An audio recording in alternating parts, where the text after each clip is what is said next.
Hi, I'm Shanique Hughes. Welcome to Grand Signature Blog. I'm with my very good friend and mentor, Robert Kenneth. Today, we're going to talk about escrow. Can you tell us what it is? Escrow is an entity for which, when a real estate deal or transaction takes place, the money resides protected for all parties concerned.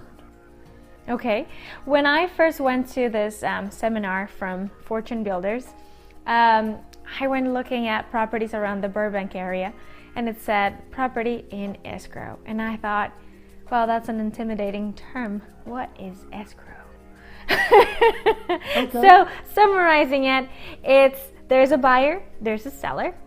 Yes. In the contingency period, while the buyer is inspecting the property to make sure that it doesn't have any foundation problems, it doesn't have any termites, or if it does, to kind of negotiate something with the seller, then you put that money in that entity or in that holding that is protected for the buyer and for the seller. So what you just described is called EMD, earnest money deposit, okay, to make the contract legally binding.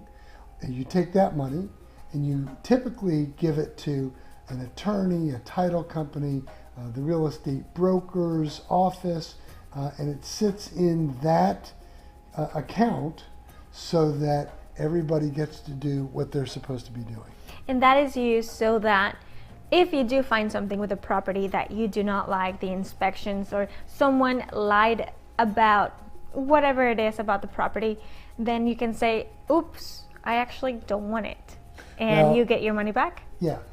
The money is sitting in your escrow account, but what you're doing is, we call it a Houdini Clause. You want to buy, 10 days, 15 days, as much time as possible for you to do your inspections. Houdini? Houdini was the greatest escape magician of all times. Aha! So that's why it's called a Houdini Clause. Awesome. Okay? You didn't know that? No!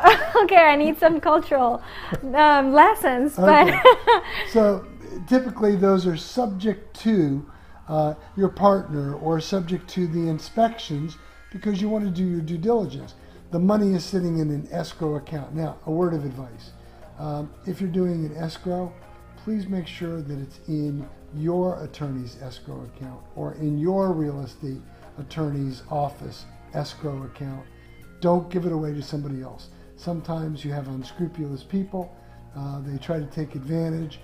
We want to stack the deck in your favor and make sure that you feel comfortable, confident, and you're protected. And this has happened to you. Can you share a little bit of what happened?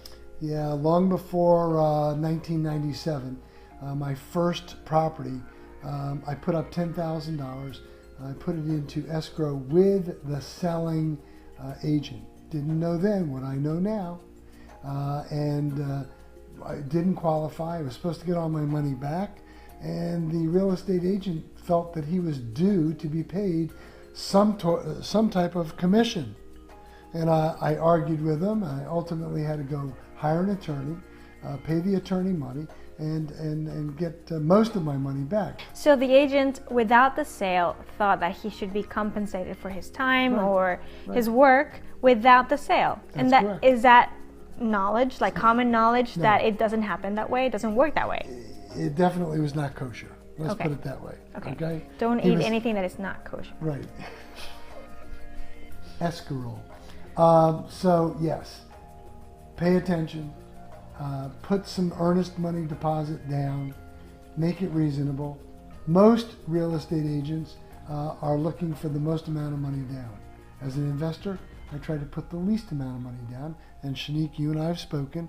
You didn't believe it in the beginning, but we tie up deals for as little as $10.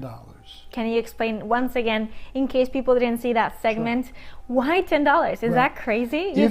Yeah. Put a property under contract for $10. That's amazing. I would have never even known that that's possible. It's a preliminary initial earnest money deposit. It just buys you enough time to get in. Most banks, if you read their mortgages, and I quote, for and in the sum of $10 and other goods and valuable consideration. So the other goods and valuable consideration would be, upon inspection, if you want to proceed forward, you tied it up so you have a legal and equitable interest in the property for $10. After the $10, chances are you may have to come up with $1,000, $3,500, $50,000, depending upon the property. But to tie up a property initially, $10. And you can put $10 in escrow. That's correct. Or the full amount. Well, here's a trick. I don't want to give anybody out there an excuse that says, Rob, Shanique, I don't have $10. What do I do now? No. This blog is about excuses be gone. And we're giving you all the tools, no excuses, so that you can fulfill the life of your dreams. Here's a trick. Open up a checking account for the least amount of money that they'll allow you to open it up. Get the free checks. Let's say you get 10 free checks, 20 free checks. Make offers. If somebody accepts your offer, write them a check for $10 because $10 is legal tender. And on the check, write down, cannot be cashed prior to closing. So now they have to hold on to it. If the deal goes through, you make the check good. So now I could just take $10, open up a checking account. I can make 10 offers. That's $100. So I just used leverage. Other people's time, other people's money. Right. And now I'm in the game. Wow, all the ins and outs. Thank you so much. Thank you for watching this vlog. If you like it, please subscribe. If you want to contact Rob, you can do so at... Contact me at my email, hotforeclosure@aol.com. Just call me, 954-494-2054. Excuses be gone. Subscribe and join the investment community. We have a new episode every Tuesday at 2 p.m. Pacific Time on YouTube and Vimeo.